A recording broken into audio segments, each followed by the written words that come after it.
Hi friends, ఎప్పుడు తినే చిక్కుడుకాయ పిక్కల కర్రీ కాకుండా ఈరోజు మనం చిక్కుడు పిక్కలు, అరటికాయ, కొబ్బరికాయ కర్రీ ప్రిపేర్ చేసుకుందాం ఫ్రెండ్స్. దీనికి కావాల్సిన ఇంగ్రీడియంట్స్: చిక్కుడు పిక్కలు పావు కేజీ, 3 అరటికాయలు, ఒక కొబ్బరికాయ, 2 టమాటాలు, ఒక 6 పచ్చిమిర్చి, 2 ఆనియన్స్, సరిపడినంత కొత్తిమీర.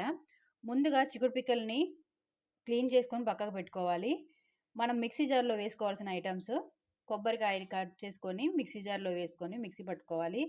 టమాటాలని, కొబ్బరికాయని రెండింటిని మిక్సీ పట్టుకోవాలి ఫ్రెండ్స్. మిగతావన్నీ కట్ చేసుకొని వేసేసుకోవడమే. ఈ కర్రీ చపాతీలోకి రైస్లోకి చాలా బాగుంటుంది ఫ్రెండ్స్. రెస్టారెంట్ స్టైల్లో ఉంటుంది ఈ కర్రీ. గ్రేవీ కర్రీలా ఉంటుంది. తినడానికి మాత్రం డిఫరెంట్గా ఉంటుంది అండ్ టేస్టీగా ఉంటుంది ఫ్రెండ్స్. ఇప్పుడే ఇరుపుకొని వచ్చిన స్వీట్ కార్న్ చూడండి ఫ్రెండ్స్, ఎంత ఫ్రెష్గా ఉన్నాయో. మనకు అమ్మడానికి వచ్చినవి ఒక డే అయిపోయిన తర్వాత వస్తాయి కదా ఫ్రెండ్స్. దానికన్నా మనం వెంటనే తెచ్చుకునేవి ఉడకబెట్టుకొని తింటే మాత్రం టేస్ట్ మాత్రం చెప్పలేం ఫ్రెండ్స్. ఎంతో చాలా బాగుంటుంది.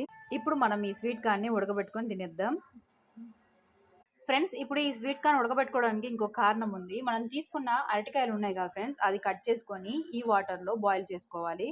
డైరెక్ట్ మనం ఆయిల్లో డీప్ ఫ్రై చేస్తే కడాయికి అంటుకొని మొత్తం ఆలుగడ్డ అరటికాయ అనేది స్మాష్ అయిపోతుంది. అలా కాకుండా ఇలాంటి వాటర్లో ఒక 5 మినిట్స్ ఉంచి తీసేస్తే మనకు అది అరటికాయలానే ఉంటుంది. స్వీట్ కార్న్స్ ఉడికిపోయాయి ఫ్రెండ్స్. ఇది తీసేసుకొని మనం కట్ చేసి పెట్టుకున్న అరటికాయ ముక్కల్ని ఇందులో వేసుకుందాం. ఎక్కువసేపు బాయిల్ చేయకుండా కొంచెం నార్మల్గా ఉడికిపోయిన తర్వాత హాఫ్ బాయిల్ చేసుకొని తీసేసుకోవాలి ఫ్రెండ్స్. ముందుగా తాలింపు వేసుకోవాలి ఫ్రెండ్స్. దానికి కట్ చేసి పెట్టుకున్న పచ్చిమిర్చి, కొత్తిమీర, కరివేపాకు అన్నీ వేసుకుందాం. తాలింపు వేగిపోయింది ఫ్రెండ్స్. అల్లం పేస్ట్ వేసుకుందాం. ఇప్పుడు కలుపుకొని మనం చిక్కుడు పిక్కలు వేసేసుకుందాం. పిక్కల్ని కూడా ఇందులో యాడ్ చేసుకుందాం ఫ్రెండ్స్. ఇది అన్నీ కలుపుకొని ఉడికిన తర్వాత మనం తీసి పెట్టుకున్న మిక్సీ జార్లో వేసుకొని మిక్సీ పట్టుకోవాలి ఫ్రెండ్స్.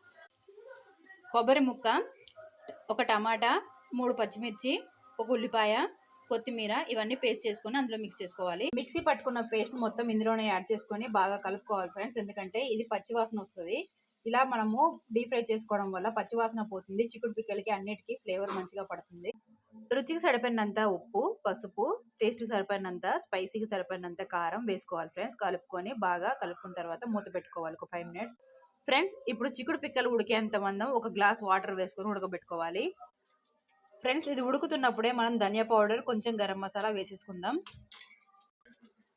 మసాలా చిక్కుడుకాయ, అరటికాయ కూర ప్రిపేర్ అయిపోయింది ఫ్రెండ్స్. ఎంతో టేస్టీగా ఉండే ఈ కర్రీ మనకు రైస్లోకి, చపాతీలోకి, బిర్యానీలోకి చాలా అంటే చాలా బాగుంటుంది. వెరైటీగా ఉంటుంది మసాలా కర్రీ లాగా.